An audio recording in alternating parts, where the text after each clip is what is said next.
Hey there, thanks for tuning into DuckPicks. I'm Chris and welcome to a brand new LEGO Ninjago 2023 set review. This is Nia's Water Dragon Evo. It just released January 1st and comes with a water dragon for Nia that's only $20, which is not only the cheapest water dragon we've gotten so far, but only the second one dedicated specifically to Nia. Now, this is a really fun and charming set continuing alongside the Evo lineup of LEGO dragons. If you do want to see my full thoughts on the entire wave of January 2023, I have actually already put out a mega review showcasing every single one of these sets all together. But if you only want to see my review on the Water Dragon Evo, which you can see right here, well, you're in the right place. And without further ado, let's jump right in to the review. Okay, so here we have set number 71800. This is Nia's Water Dragon Evo, retailing for $20 US or 20 euros. It has an 11.6 cent price per part ratio with 173 pieces, and is the first time we have gotten a Nia dragon at this scale, particularly focused on just her, which is really cool. This is continuing alongside the Evo type of builds that we've seen for Ninjago, which started off with the first core wave we got in January of 2022, which kind of focuses around different upgrades being made to particular creatures and builds to just continue to evolve them around their building journey as people are putting together the set, which is a really cool gimmick, but one that honestly isn't that useful outside of the very first initial build for the set. Here, the Evo gimmick, quote unquote, is honestly not even really used that well. You really just have to put the armor pieces on, so all the gold pieces here, basically if you see anything gold here, it is an extra piece added on for the core function. So the way it tells you to do it in the instructions is it starts off kind of just like this, and I won't take it off the other side, but you can imagine you take that off and you take the saddle off, and this is basically what you start with, which is shown to be a wild water dragon emerging from the ocean. And then you put the saddle on, you put the golden armor on, and you add the wings onto it and just the golden tip of the tail, and that's basically it for the core transformation. It's nothing too crazy, but for a set like this, I honestly don't think it really needed anything else more, because obviously the main point of the build is, well, having the build be fully completed, not having anything necessarily added onto it. And thankfully there wasn't anything specifically shoehorned in just to be able to add a little bit more to it for the core function. This is honestly just pretty good as it is. Now, we'll take a look at the minifigures later, so I'll set the figures aside for now because there are some pretty fun and interesting things going on with the bone soldiers there, or the bone guard I think is what he's called, but focus in on the dragon itself. Now, the proportions of this dragon are actually pretty interesting because you have a very unique type of build for the torso here.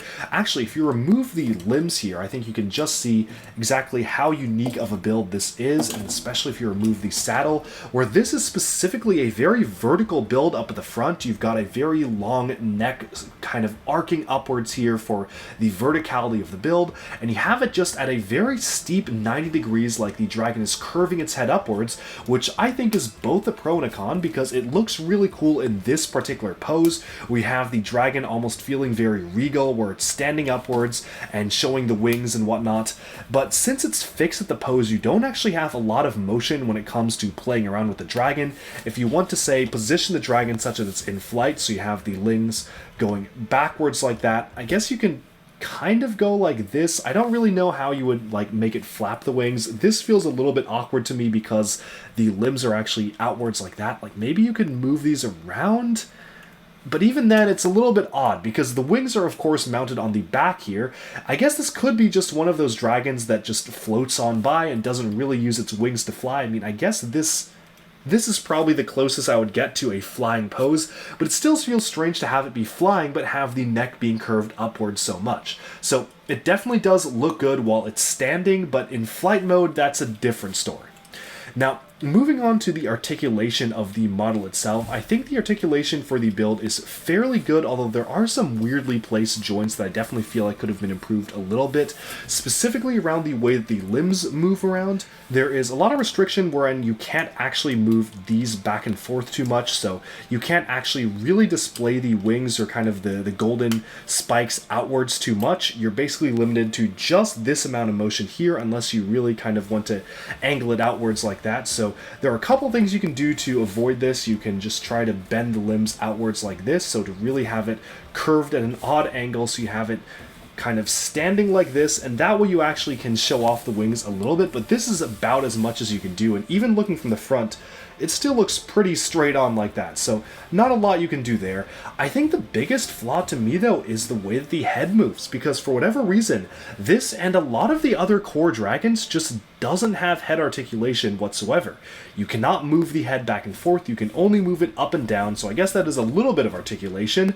But it would have been really easy to just, I don't know, mount this on a mixel joint instead of a ratchet joint here. And this is a much bigger problem when it comes to Cole's Earth Dragon, which we'll take a look at in a little bit later, but that one actually specifically just doesn't move at all, whereas this one at least can move up and down, which I do appreciate. The jaw can be open and closed, and for a small scale dragon, I think it's totally okay that it does this. I would have preferred, or I definitely always prefer it when they kind of add on a little bit more to the builds of these specialized molded pieces, where they actually have a full-on brick-built piece kind of going past it, kind of like what they did with Lloyd's Legendary Dragon, but I understand for a $20 set, this is pretty much all you can ask for, and I think it's not bad. I do appreciate the way it looks, but again, just not being able to move it side to side feels like a miss to me, and that just feels very strange how that has been omitted from the set. The tail itself has a lot of articulation. You can move it all the way around and move it back and forth, so that is nice to see. It's just the head, which I definitely feel could have been improved by a lot.